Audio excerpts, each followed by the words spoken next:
തൊടുപുഴ ശ്രീകൃഷ്ണസ്വാമി ക്ഷേത്രം. ചരിത്രവും ഐതിഹ്യവും ഇടകലർന്ന് തൊടുപുഴ പട്ടണത്തിന്റെ ഹൃദയഭാഗത്ത് തൊടുപുഴയാറിന്റെ തീരത്ത് കിഴക്കോട്ട് ദർശനമായി തൊടുപുഴ ശ്രീകൃഷ്ണസ്വാമി ക്ഷേത്രം സ്ഥിതിചെയ്യുന്നു. ചെമ്പുമേഞ്ഞ ശ്രീകോവിലിനുള്ളിൽ ശ്രീകൃഷ്ണൻ ശിശുസംരക്ഷകനായ ഉണ്ണികൃഷ്ണനെന്നാണ് സങ്കല്പം. ആപദ്ബാന്ധവനാണ് തൊടുപുഴ ശ്രീകൃഷ്ണനെന്നത് ഏവരുടെയും അനുഭവം. കിഴക്കോട്ട് ദർശനമായ ക്ഷേത്രത്തിൽ 5 പൂജകളും 3 ശീവേലിയുമുണ്ട്. രൂപം കൊണ്ടും ഭാവം കൊണ്ടും വ്യത്യസ്തനാണ് തൊടുപുഴ ശ്രീകൃഷ്ണ ഭഗവാൻ. നൊന്തു വിളിച്ചാൽ കലർപ്പില്ലാത്ത അളവില്ലാത്ത കാരുണ്യമേകുന്ന ഭക്തവത്സലനാണ് കൃഷ്ണ ഭഗവാനെന്ന് ഐതിഹ്യത്തിലും അനുഭവത്തിലും വ്യക്തമാണ്. ക്ഷേത്രസന്നിധിയിലെത്തുന്ന തൊടുപുഴയാർ പോലും ഒന്നുനിന്ന് ഭഗവാനെ പ്രദക്ഷിണം വച്ച ശേഷമാണ് യാത്ര തുടരുന്നത്. കൊടും വേനലിലും വറ്റാത്ത ജലപ്രവാഹവും ഭഗവാനെ വന്ദിക്കുന്നു. ഇത് പ്രകൃതിയുടെ പ്രണാമമായി കണക്കാക്കുന്നു. ശിശു സംരക്ഷകനാണ് ബാലഭാവത്തിലുള്ള ഭഗവാൻ. തിക്കയിൽ വെണ്ണയും ത്രിമധുരവുമായി ദർശനമരുളുന്ന ഭഗവാൻ ക്ഷേത്രസന്നിധിയിൽ എത്തുന്നവർക്ക് ശാന്തിയും സമാധാനവും നൽകുമെന്നതാണ് അനുഭവം. ഐതിഹ്യം. സഹസ്രാബ്ദങ്ങൾക്ക് മുൻപ് ഈ പ്രദേശം പ്രശാന്തമായ ഒരു തപോവനമായിരുന്നു. അനേകം ഋഷിമാർ ഇവിടെ തപസ് ചെയ്തിരുന്നു. ഈ ധന്യപ്രദേശത്തിൽ കിരാത പാർവതി ദേവി അദ്ഭുത തേജസ്സോടെ പ്രത്യക്ഷപ്പെടുകയും തന്റെ ചൈതന്യം ആകൽപാന്തം ഈ പ്രദേശത്തുണ്ടാകുമെന്ന് അനുഗ്രഹിക്കുകയും ചെയ്തു. കാലാന്തരത്തിൽ ഈ കാന്തരദേശത്ത് അഭൗമമായ ഒരു വൈഷ്ണവ സാന്നിധ്യം ആവിർഭവിച്ചു. ലക്ഷ്മിഗ്രാം എന്ന പ്രസിദ്ധമായിരുന്ന ഇന്നത്തെ തളിപ്പറമ്പ് പ്രദേശത്ത് പൂർവാശ്രമമായിട്ടുള്ള ഒരു യോഗീവര്യനിൽ കൂടിയാണ് ഈ സാന്നിധ്യം ദർശനമായത്. വേദവേദാംഗാരംഗതനും സർവാശാസ്ത്രാർത്ഥവേത്താവും ആയ ബ്രാഹ്മണൻ ക്ഷണികമായ മനുഷ്യജന്മത്തിൽ നിന്നും മുക്തി നേടാനായി ലക്ഷ്മീനിത്യ നിഷേവിതനായ ശ്രീകൃഷ്ണ പരമാത്മാവിന്റെ ബാലഗോപരൂപത്തെ ഉപാസിച്ച് കരകതലാമലകം ആക്കി തീർത്തു. കാർവർണന്റെ ബാലക്രീഡകൾ ദർശിച്ചും സ്പർശിച്ചും ഭഗവാനെ ഊട്ടിയും ഉണ്ടും ദിനരാത്രങ്ങൾ ലക്ഷ്മി ഗ്രാമത്തിൽ തന്നെ ആ യതീശ്വരൻ കഴിച്ചുകൂട്ടി. കരുണാമയനായ ഭഗവാൻ ആ യതീശ്വരന്റെ മുന്നിൽ പൂതനാസോദരനായ ഭഗനെന്ന ഗൃത്രാസുരനെ ചുണ്ടുകീറി കൊന്നശേഷം മാധുസവിധത്തിൽ എത്തി വിശപ്പുകൊണ്ട് വളരെ അധികം ക്ലേശിക്കുന്ന ബാലരൂപത്തിൽ ഭക്ഷണം യാചിക്കുന്ന യശോദാനന്ദന സ്വരൂപത്തെ കാട്ടിക്കൊടുത്തു.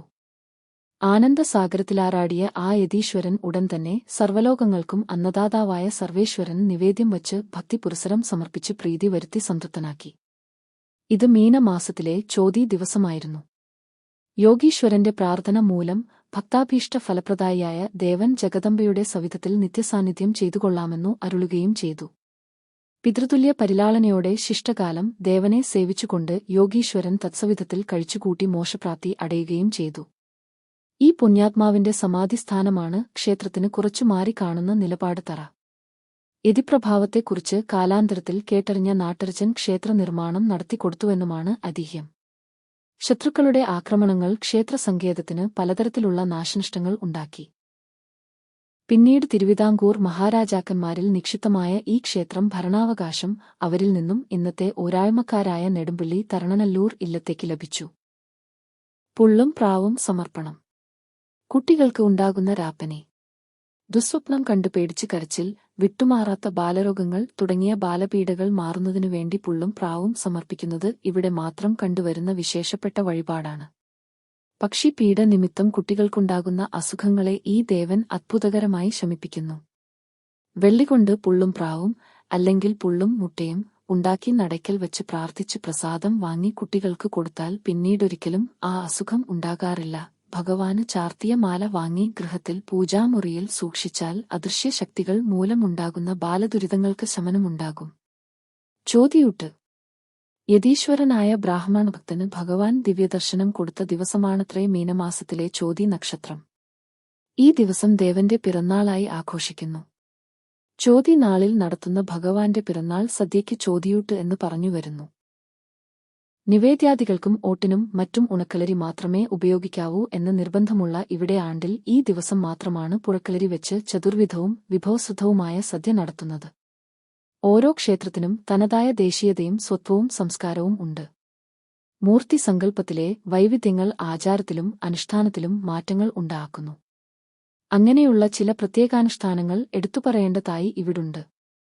നിത്യവും 5 പൂജകളും നിത്യശീവേലികളും ദീപാരാധനയും പ്രധാന ദേവനായ ശ്രീകൃഷ്ണനുണ്ട്. കിഴക്കുഭാഗത്ത് വാതിൽ മാടം ഭഗവതി സാന്നിധ്യവും തിരുമുറ്റത്ത് കന്നിമൂലയിൽ മഹാഗണപതിയും ഉണ്ട്. തേവാരമൂർത്തിയായ ശിവൻ, ദുർഗ, സാളഗ്രാമം തുടങ്ങിയ സാന്നിധ്യങ്ങളെയും പ്രത്യേകമായി ആചരിച്ചുവരുന്നു. പ്രദക്ഷിണ വഴിക്ക് പുറത്ത് കന്നിമൂലയിൽ ശ്രീശാസ്താവിനെ പ്രതിഷ്ഠിച്ചിരിക്കുന്നു. മതിലിനു പുറത്ത് തെക്കുഭാഗത്ത് സർപ്പങ്ങളെയും കുടിയിരുത്തിയിരിക്കുന്നു. സാധാരണ ക്ഷേത്രങ്ങളിലെ നടപടിക്രമങ്ങളിൽ നിന്നും വ്യത്യസ്തമായ ഒരു പൂജാനുഷ്ഠാനമാണ് ഇവിടെയുള്ളത്. ബ്രാഹ്മമുഹൂർത്തത്തിൽ പള്ളിയുണർത്തിയ ശേഷം നടതുറന്ന് മേൽശാന്തി ശ്രീകോവിലിൽ പ്രവേശിക്കുന്നതോടൊപ്പം തന്നെ നൈവേദ്യവുമായി കീഴ്ശാന്തിയും എത്തിയിരിക്കണം.